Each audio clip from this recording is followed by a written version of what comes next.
So we're going to do manual automation. This is something that a particular layout style that Odd Crazy showed me a while ago. It's pretty cool. So we'll start off with a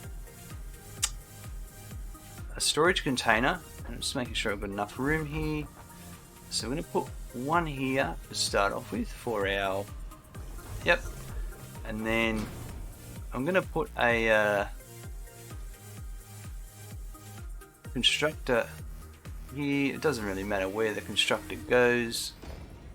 And then on the other side of the constructor, we're going to put another storage container. Then I'm going to do the same again. We're going to put another storage container here, lining up similar to the other one. I do a lot of this from above because it helps. And then we're going to get an assembler. And with the assembler, I'm going to line the assembler up. You can see the green line there.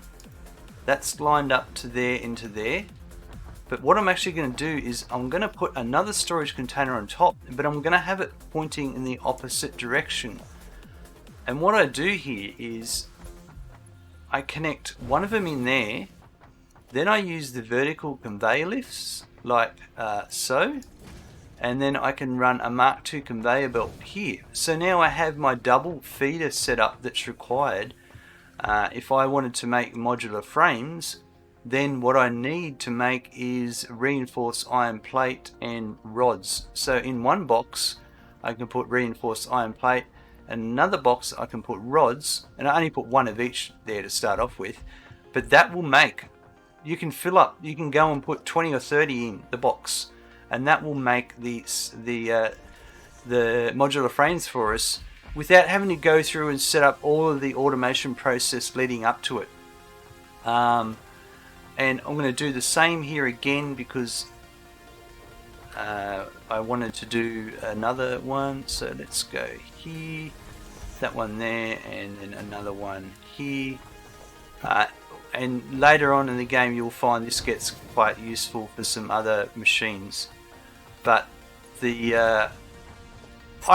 could have put two next to each other, two bins next to each other, but the bins don't line up with the inputs of these nice and neatly, and it takes more space. And whereas you do it this way, it's pretty straightforward. Here's some rotors because I wanted to do rotors, and they were plates and screws.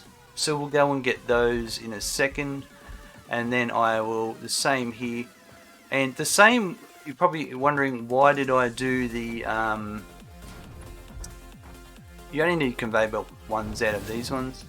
You're probably wondering, why did I do it for the constructor?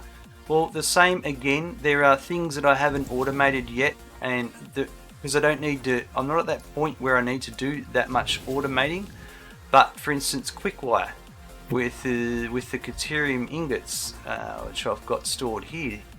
So here's 300. I can just put those 300 in there, and when I power that up, that'll start doing my quick wire while I'm off doing other things. It's a really simple way of doing automation that I always hammer in. Like, why stand at a craft bench automating when you could actually be off doing things? If you could dump things in the containers, let them produce, then everyone's happy. And that's the main reason, and it helps you progress a bit quicker through the game, and you can enjoy it more, in my opinion.